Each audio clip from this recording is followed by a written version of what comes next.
Good morning विद्यार्थी मित्रों। आज एक निबंध ले रहा हूँ क्या BA 4 सम के विद्यार्थियों के लिए है। पहला सफ़ेद बाल। इसका लेखक है हरिशंकर परसाई। हरिशंकर परसाई ने बहुत कुछ इस तरह का साहित्य लिखा है कि व्यंग्यात्मक साहित्य है उनका।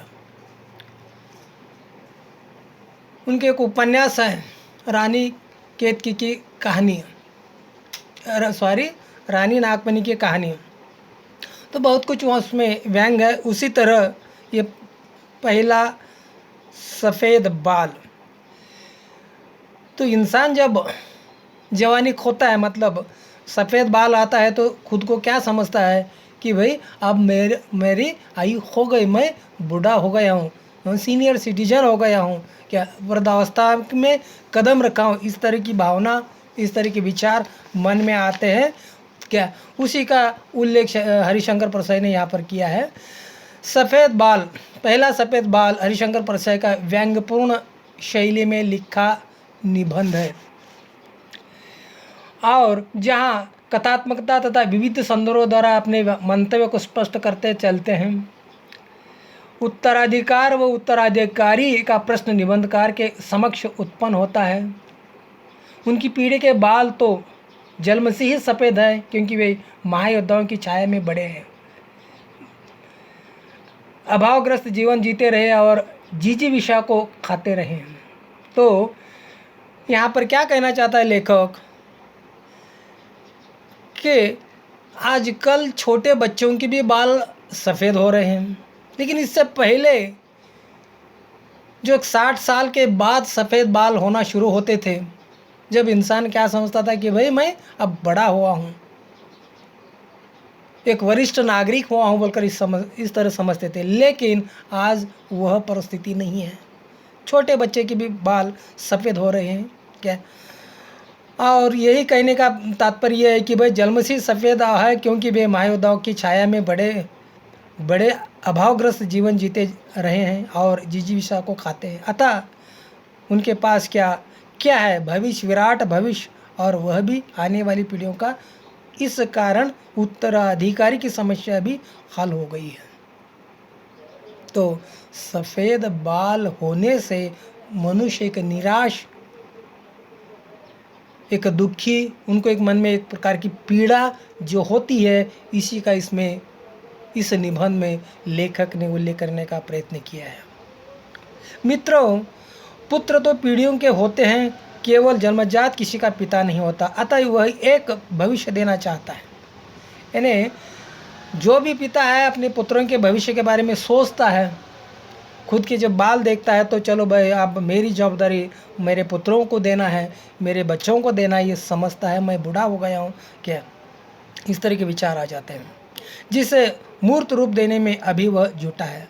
भविष्य के निर्माण के लिए वह स्वयं को मिटाना चाहता है।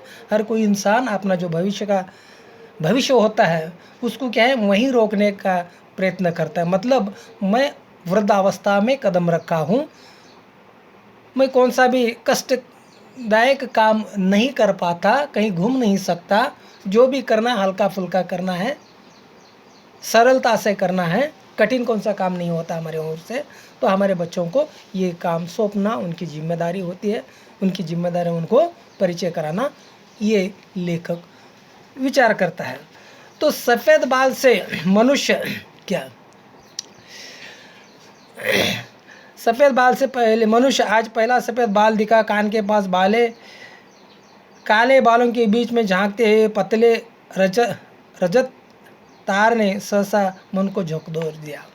जो पहला बाल जब इंसान देखता है तो उनके मन पर क्या बीती है, क्या सोचता है और क्या विचार करता है। ऐसा लगता है जैसे वसंत में वनश्री देखता घूम रहा हूँ कि सहसा किसी झाड़ी से शेर निकल पड़े। देखिए, मनुष्य क्या एक टहलने के लिए, टाइम पास करने के लिए किसी गार्डन जाता है, बगीचा में जाता है, खुशी खुशी से रहता है। उसी तरह सफ़ेद जब बाल नहीं दिखाई देता तो खुशी की एक ज़िंदगी जीते रहता है इंसान। अचानक उनके सामने जिस तरह एक शेर आता है, एक टाइगर आता है, इंसान डर जाता है, घबरा जाता है कि मैं मर जाता हूँ। ये भाव जब निर्माण होते हैं मन में, उसी तरह सफ़ेद बाल जब देखते हैं तो शेर जब सामने आता है, उसी तरह के विचार यहाँ पर मनुष्य करता है। इसी का उल्लेख यहाँ लेखक ने करने का प्रयत्न किया है। विद्यार्थी मित्रों, पुराने ज़माने में किसी मजबूत माने जाने वाले किसी किले की दीवार पर रात को बेफिक्र घूमते गरीबले किलेदार को बाहर से चढ़ते हुए शत्रु के सिपाही की कलगी दिख जाए, या किसी पार के कुंज में अपनी राधा के हृदय से लगाए प्रेमी को एकाएक राधा का बाप आता दिखाई दे। कहने का तात्पर्य कि भाई किलेदार होते हैं, रक्षक होते हो किले के, अचानक कोई दुश्मन किले की दीवार चढ़कर आ रहा है, ये जब मालूम होता है तो उनके मन में किस तरह के विचार होते हैं कि भाई दुश्मन आ रहा है, उसको उसका सामना करना पड़ता है या उसको मारना पड़ता है, बल्कि विचार करते हैं। उसी तरह मनुष्य भी विचार करता है। वो कैसा विचार करता है? सफ़ेद बाल है तो और ये मेरा दुश्मन है, मैं बड़ा हो रहा हूँ, अब मेरी आयु ख़त्म हो गई है, मैं कुछ कर नहीं पाऊँगा, मैं हार जाता हूँ। इस तरह विचार, एक डरावने विचार मन में आ जाते हैं मनुष्य के।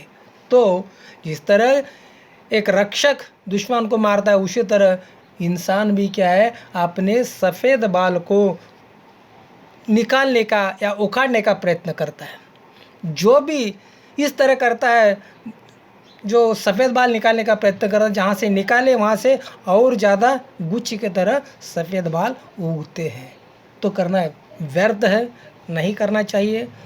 तो लेखक को कहने का तात्पर्य यही है कि भाई निसर्ग का नियम है, निसर्ग की एक देन है, बचपन, जवानी और बुढ़ापा, वो नियम के अनुसार वो जो होना है होते ही रहता है, उसे निराश होने की ज़रूरत नहीं है। मनुष्य यूँ ही दुखी होना ये गलत है। जैसा कि जन्म लेते हैं तो मरण भी है, क्या रात और दिन जिस तरह है उसी तरह ये निसर्ग के नियम के अनुसार वो चलते रहता है। सफ़ेद बाल से दुखी होना या घबर जाना या डर जाना ये ठीक नहीं है। एक धैर्य के साथ हम जो ही सफ़ेद बाल आता है तो धैर्य से हमें उसे स्वीकार करना है और हिम्मत के साथ हमें आगे बढ़ना है। ये एक हिम्मत देने वाला एक निबंध है। सफ़ेद बाल से नहीं डरना चाहिए। क्या हर के होते हैं, आजकल तो बच्चे के भी हो रहे, कई उदाहरण हम दिए हैं पहले भी। क्या तो सफ़ेद बाल से क्या है निराश नहीं होना चाहिए। जो होना है होते रहता है। हमारा जो कर्तव्य है उस कर्तव्य से क्या है, जो काम करना है करना ही चाहिए। ये लेखक कहने का प्रयत्न किया है। तो पहला सफ़ेद बाल बहुत ही अच्छा व्यंग्यात्मक ये निबंध है और निबंध में यही लेखक इसी तरह के उपदेश देने का प्रयत्न किया है। विद्यार्थी मित्रों, इसको ठीक ढंग से पढ़िए, समझ में नहीं आया तो मुझे पूछिए, मुझे संपर्क में मेरे साथ संपर्क कीजिए और कुछ अगर ज़रूरी है तो मैं बोलने का प्रयत्न करता हूँ। क्या तो यहाँ तक कि मैं रुकता हूँ विद्यार्थी मित्रों। कौन तेरे ये